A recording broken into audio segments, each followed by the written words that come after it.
I'm Hugo. And I'm Jake. And this is the Bible Reloaded. And we have a thing. Yes, before we actually get to the actual episode, we have another Patreon $40 donator. And if you didn't know, when you do the $40 donation, you get the right to be, let's say, pimped. You're like a whore that we're pimping, and we'll talk about your thing a little bit on the show. Yeah, but it's got to be related or something that we would actually endorse, and this barely made the cut. So this is your bar.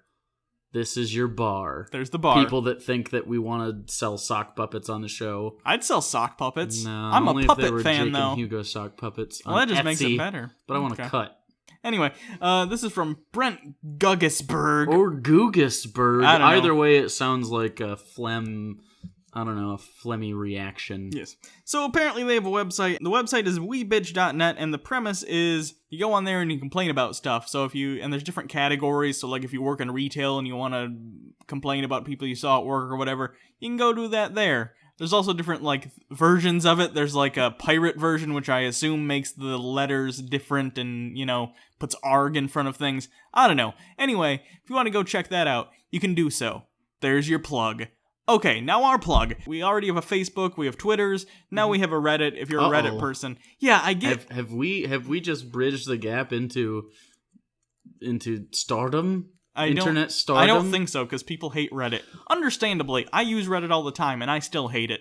But, yeah, Reddit is a thing, the Bible Reloaded. There's a link down in the comments, as there is for the thing we just plugged. So, those two are there. Also, for Reddit, right now the CSS, which is the theme of the subreddit, and how it looks... wonky. Yeah, not the most pleasant thing to look at right now. So, if you're someone who knows CSS or how to make that look better, please do so and send it to us anywhere on our Facebook or message the mods there. I'm a mod there. So, with that out of the way, let's go ahead and check out 1 Kings chapter 11. What happened before was Solomon kind of fucked up. Yeah. He had 1,000 wives. Well, 700 and 300 of them were concubines. I would say at the point where you have 700 wives and 300 concubines, they're all concubines. You're really splitting hairs at that point. Probably pubic ones. So today, in 1 Kings chapter 11, verse 26, I'm going to summarize because it's pretty basic information. There's not that much funny, you just need to know it for the plot. So what happens is, God's pissed off, as you would be, because Solomon's fucking lots of women, and he's worshipping their gods because they're foreigners. Mm-hmm. And God's like, this isn't cool, I thought this was going to be better than David. So he goes to this other guy, who is a part of Solomon's army. He's one of his officials, and he's very well liked. So this guy's name is Jeroboam, and what Jeroboam does is, God comes to him, and he's like, hey, Jeroboam, and Jeroboam's presumably like, hey, God, what's going on? And God's like, I'm going to make you king of 9/10 of Israel, and then I'm going to let Solomon's son continue to be 1/10 ruler. That doesn't make any goddamn sense. His justification is that because David was righteous, and this is the grandson of David, ergo, he should still get something, which I totally disagree with, because the Bible has a problem of putting on rose-colored glasses and saying, after the fact, the last ruler was great. What a great guy that guy was, even though at the time he was the biggest douche in the world. So, I think it's fair to say, soon after Solomon's death, we're probably going to get some, Solomon was such a wise, great man. Yeah. Also, fucked lots of women, and stopped worshipping the correct God, according to the Bible. But that's just how the Bible is. Short-sighted. So that entire part ends in verse 40, where it says, Solomon tried to kill Jeroboam, but Jeroboam fled to Egypt, to Shishgag the king, and stayed there until Solomon's death. The thing is, though, you'd think we took that out of context, like, oh, why was Solomon did he, find out about it? We don't know. Apparently he found out and then tried to kill him. This is again one of those things where I would say they're putting a religious spin on an actual thing that may have happened, or something similar, where an official tried to usurp a king, and then the king was like, nah, and kicked him out, and then they're like, well, some of the followers God maybe. must have let that happen, Yeah. and it's probably because Solomon fucked up or something. Yeah. Because that's, and that's very Hellenistic almost, which is interesting, and Hellenistic being the Greco-Roman gods, where something would happen, and that's why they had so many of them, so they could explain the different things, and they gave them personalities and made them very human-like, because we have to explain why volcanoes murder people. Greeks. You crazy. They had good fashion, though. And they loved their boys. Who doesn't? The next part is called Solomon's Death, more aptly than David's death section because Solomon actually dies here, so that's nice. That's good.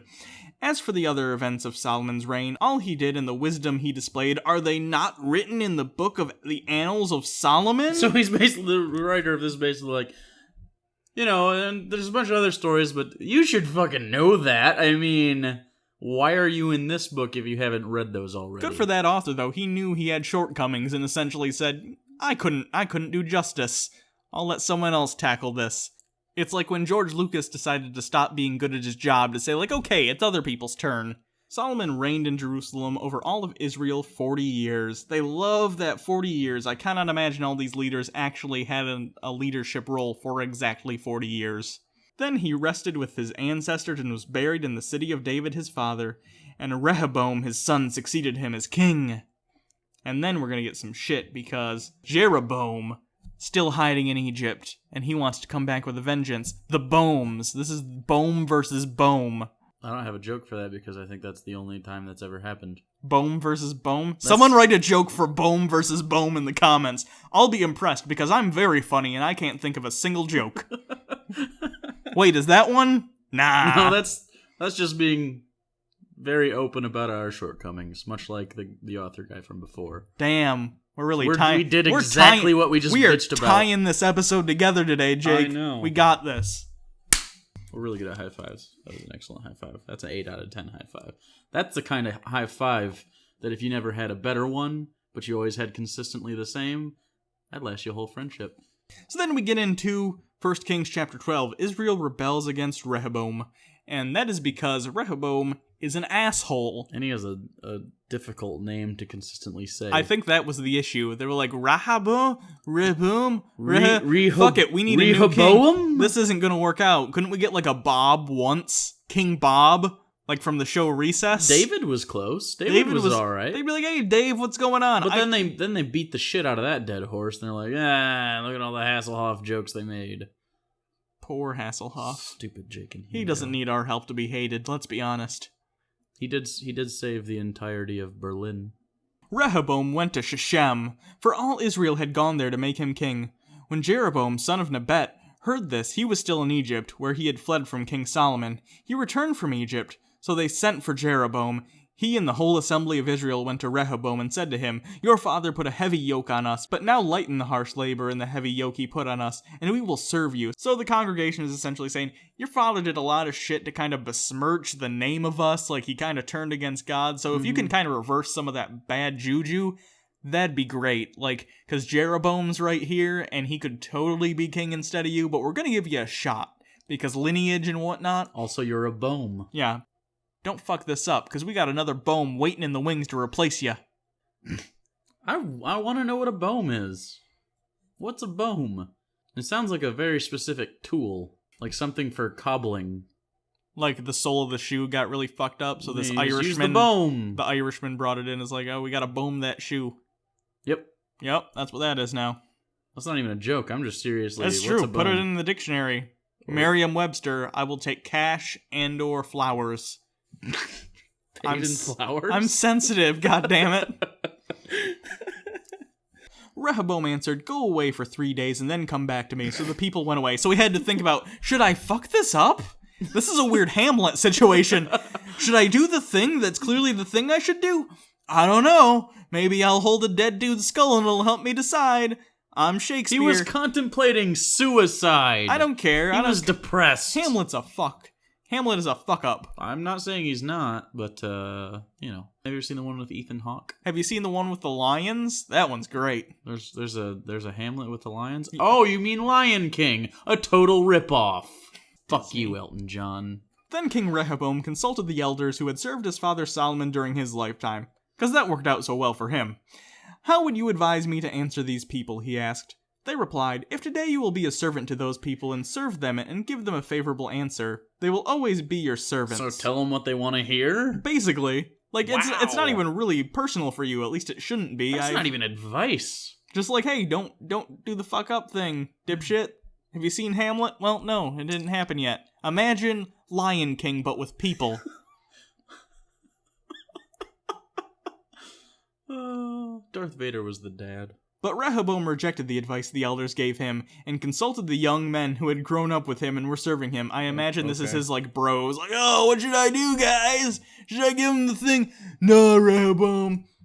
You gotta show him who's boss. You can't do what they're doing. Delta Phi! Is that his best friend, Colby? Yeah. He asked them, "What is your advice? How should we answer the people who say to me, 'Lighten the yoke your father put on us'?" The young men who had grown up with him replied, "These people have said to you, 'Your father put a heavy yoke on us, but make our yoke lighter.'" They just want to use the word yoke because it's like they learned it today. Yoke. And like, you know the things they put on cattle? It's a yoke. It's not a yolk like an egg. Now tell them, my little finger is thicker than my father's waist. What? He's a weird guy. That's why he died. My father laid on you a heavy yoke. I will make it even heavier. My father scourged you with whips. I will scourge you with scorpions. Wait, you're gonna hook scorpions up to a whip and hit them with it? Scorpion whip. That's the most badass whip that's ever existed. It's super metal. Oh my god. I'm not gonna lie. Scorpion whip? Yeah, scorpion whip. Remember a long time ago, our band name was Sex Abacus? It still is. I feel like... Yeah, but we should also have another band where whoever was the head man before is now it's reversed. Say you were, and now I am the head man, and you do drums or whatever. Bass and drums together. I'll be bass. We're Scorpion Whip. Okay, I feel like Scorpion Whip could be an album of Sex Abacus, but whatever you want. Ooh, no, that might be good. We could do that. It could be our metal album. I want our alternative album to be called Twin Twin. I feel like we've talked about this. We have talked about this more than once. I don't know if we've talked about it on here, but it's a fact. Twin. It's gonna be our experimental album. Yeah. Where we both play dueling theremins. Yeah. Twin Twin. That's a theremin. Dropping on the 24th, yo. 24th of Smarch. We're not good at bands. No. We're not good at most things. It's a good thing this worked out, because god damn it, we're useless. I was really good at, Nope, I wasn't good at that either. 3 days later, Jeroboam and all the people returned to Rehoboam, and the king said, "Come back to me in 3 days." Again? The king answered the people, "Wait, what? Why do you say come back in 3 days then? You're gonna answer them now?" Okay. Weird guy. He answered the people harshly. Rejecting the advice given by the elders, he followed the advice of the young men and said, "My father made your yoke heavy, I will make it even heavier. My father scourged you with whips, I will scourge you with scorpions." Scorpion whip! So the king did not listen to the people, for this turn of events was from the Lord. Say it with me, everyone. Free will. I forgot to say it with you. It's okay, you're pretty irrelevant to this whole operation, let's be honest. I wish. When all Israel saw that the king refused to listen to them, they answered the king, "What share do we have in David? What part in Jesse's son? To your tents, Israel. Look after your own house, David." They're saying to Rehoboam, "Okay, you're being an asshole, so this whole kingdom thing that we've kind of agreed to do as a social contract, fuck it. I'm going back to my house. You deal with your shit. I'm not participating in this society anymore." Wouldn't that be amazing if everyone could do that? Fuck it. I'm done with society. Done. So the Israelites went home, but for the Israelites who were living in the towns of Judah, Rehoboam still ruled over them. That sucks for them. They were in the immediate area. They couldn't really do a whole lot. Yeah, you don't want the guy that rules with his frat buddies. Yeah. King Rehoboam sent out Adoniram, who was in charge of the forced labor, so... Slavery? A real stand-up guy, that guy. Just in charge of all the slavery in the area. Dude, I bet he had, like, a gaggle of scorpion whips. That's what you call a scorpion whip group. A gaggle of scorpion whips. That's probably where the geese got the idea. Geese wanted to be more metal. It was their marketing team. Name yourself like the scorpion whips. And then the goose were like, "Ah," or whatever noise geese make. I don't know what noise they make. It's like a honk noise. Yeah, like that. Yours was closer. Let's go with yours. It sounded more like a retarded kid in a burlap sack. But all Israel stoned him to death. What? That's good. That was quick. They're like, "Fuck you, guy who works for this guy." And I don't think it had anything to do with the slavery, though. The scorpion whip guy? Yeah, they killed him. Oh. King Rehoboam, however, managed to get into his chariot and escape to Jerusalem. So Israel has been in rebellion against the house of David to this day. It is? So whenever this was written, apparently, they were mad about the house of David, which apparently wasn't an issue in the New Testament when they decided to say that Jesus is a direct descendant of David. Well, that was because they had to retcon. Retcons everywhere. Even Marvel, with the shit they're doing right now, is like, that's a bit much, guys. And they have 4 spider people coming soon. Yeah.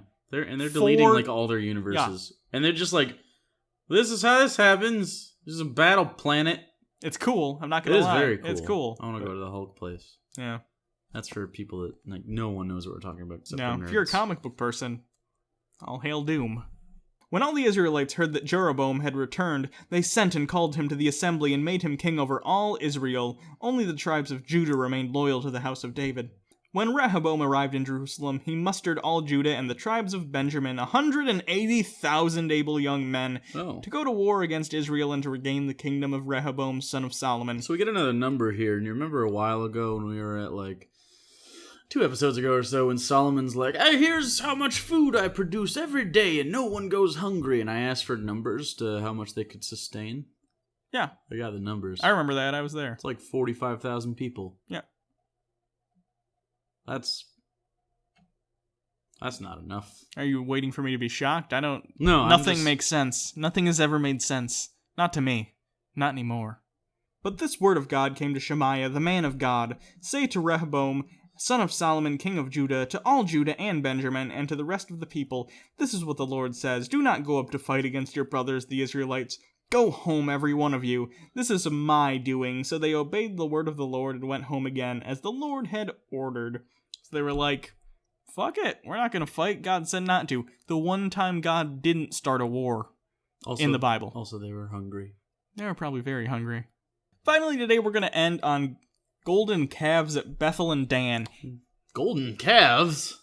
We may have heard about that before. Wasn't that with Charlton Heston back in our early days? Oh, early TBR. What classics with terrible audio.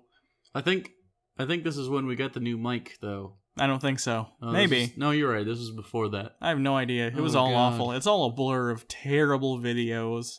The last one I enjoy is probably one we'll do in the future. Jeroboam thought to himself, the kingdom will now likely revert to the house of David. Why does he think this? We don't know. There's not a lot of character building.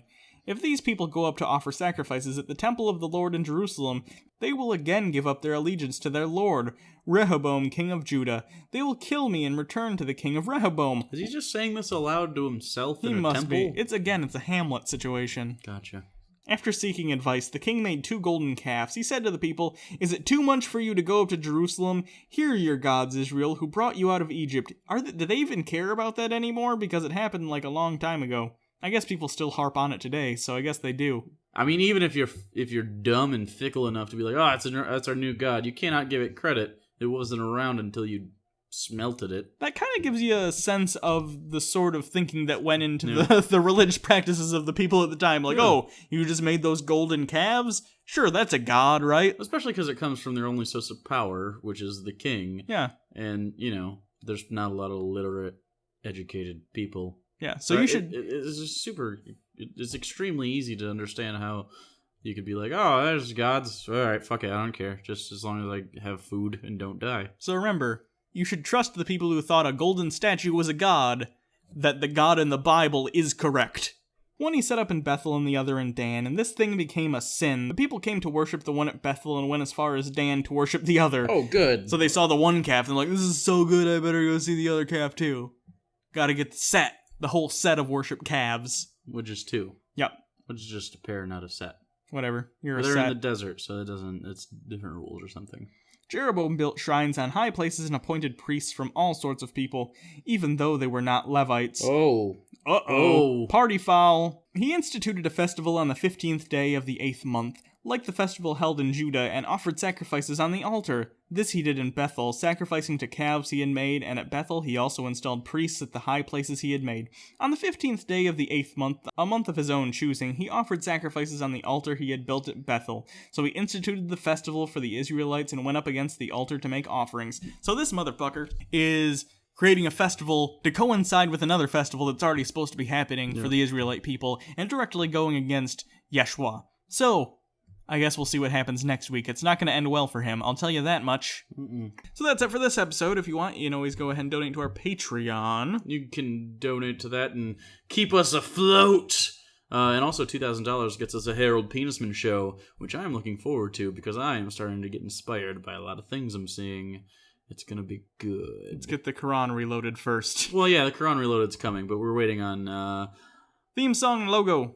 Yep, so if you have a theme song submission or a logo submission, hit us up, and we will pick a winner eventually. And when we get those, we can start the Quran Reloaded, because we're not going to do it without proper production value, because now... We have standards. We have any fucking standards. Yeah. We're actually going to use these mics that we have, too, instead of our external mics for the first episode. So that's good. And we're going to know how to edit and know how to speak in front of an audience. And yeah, it'll be really great. So, you can also follow us on Twitter at Hugo Reloaded. You can follow me at Bible Reloaded. You can always subscribe. You should subscribe, because this was hilarious or something. Yep. That was a positive quality. Other than that, check out all the links in the description box of the Reddit and whatnot and the sponsored thingy. Other than that, I'm Hugo. And I'm Jake. And this has been the Bible Reloaded. And next week, Pizza Hut unveils their hot dog pizza, and we're getting one. And then we're going to talk about it with heartburn and probably on the toilet.